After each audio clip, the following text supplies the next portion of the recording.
picture because it's kind of flattened out, but it's 9 feet tall, so that was really fun. But the thing I learned about sculpture is that there's not really a place to put it once you've created it. This is in my stairwell right now. So this was called Image Guardian. I was at the time thinking about characters, about probably more video games than I was Dungeons and Dragons. I've recently come more into the mental space of creating worlds that are more, I guess, interactive than a video game would be. This is the picture that Tavis found on our website. It's called Cloak of Protection, not Cloak of Invisibility. But I can see where you would get confused. And so this was a big cloak, and I meant for it to be wearable, but it's really uncomfortable actually to stick your head through there. It's also made out of wood.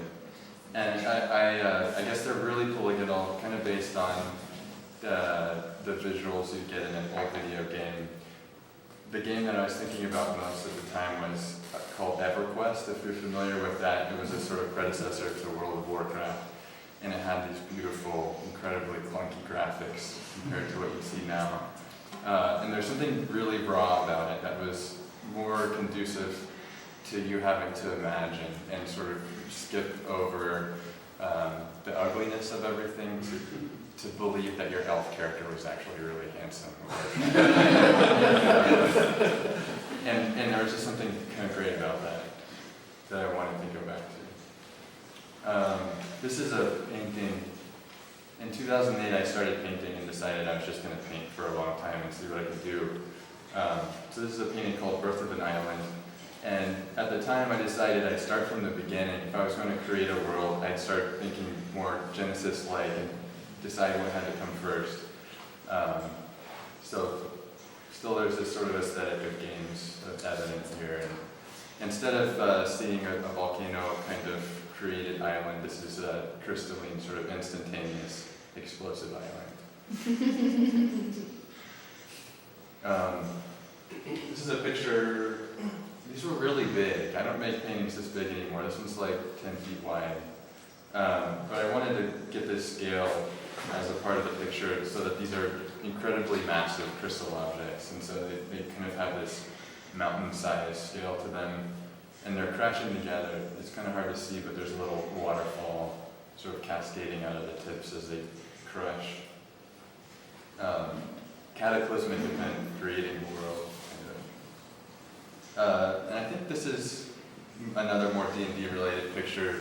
And at the time, it's kind of like what Casey said. I wasn't really thinking about Dungeons and Dragons as this impetus or source material for the picture, but I drew it and thought of beholders, which are monsters in the D&D world, as this sort of like creature that looks at you and is destroying you by the power of its magical eyes.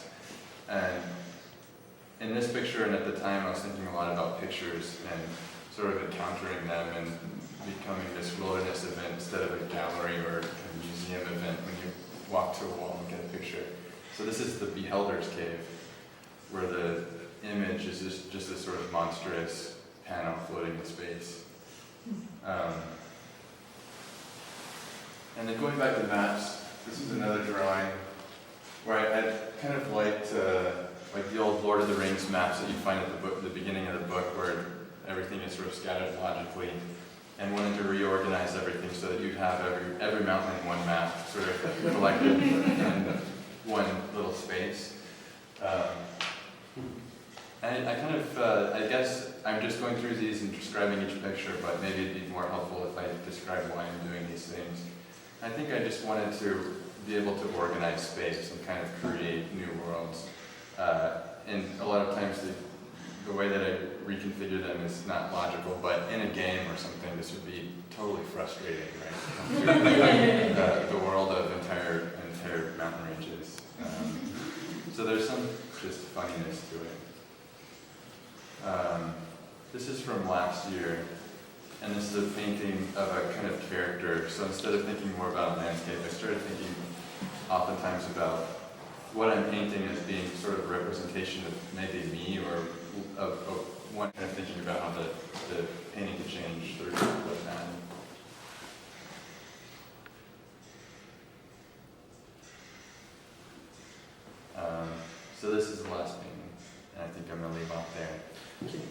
talk about the ones on the wall? Yeah, that's a good idea. The ones on the wall were related to my character in Casey's Doomslayers game, who was a wizard. So these are my 4 paintings up here. And it was really fun to create these, but also at the beginning it was very frustrating because I was used to having this sort of free range and just being able to add whatever the hell I wanted in pictures. And I had to find a way to say something sort of truthful about what we had experienced in the game, and felt that I needed to like tell something about the character. And so I started thinking mainly about the spells that I had access to as a wizard in the game. The one on the far right is of a kind of character with like a toothpick or a spear poked through it. And that one was the first one I started, and it was because I was dying just about every other session. So that was a big experience for me. My character only had 2 hit points, so I was basically instantaneously dead anytime anything touched me. But the others were more related to, I guess the one next to it is directly related to a spell called Color Spray, which is a spell that my character cast very successfully one time. So I thought I had to commemorate it to show that I had done something. And the other 2 are more, I started thinking about my character and what he might do on his off days. And so the one with the candle is called Magic Tedium. And a lot of the spells that a wizard can learn are sort of geared towards combat or survival, things like that. And I thought that there must be some kind of like a more scholarly practice these wizards are also interested in. But that it would be terribly frustrating because every time you cast a spell in the D&D world, you instantly forget it and you have to spend time re-memorizing it.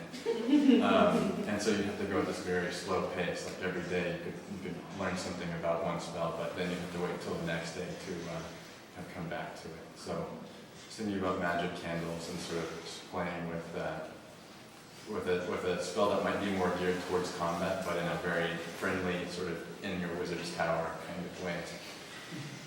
Next one is related to the one next to it is called Phantasm for Phantasm's Sake. And there's a spell that's really great called Phantasm, and you can basically create an illusion of something. And in the game, I think you're typically supposed to create something that's terrifying, that's going to scare away your enemies, or something that's useful. But I thought that if I was a wizard, I might just sit around and make things that look cool. So this is like Fandrin the Wizard's practice session, casting this Phantasm spell.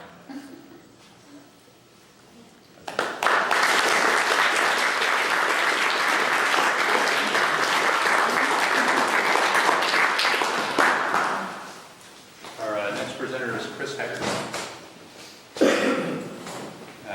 We have reason to believe that Chris is a Mac person and will be able to actually call up his images. The years of IT were embarrassing. That person too has shaking fingers that couldn't do it. I'm glad that I jumped out of that role as moderator and made other people fumble with it.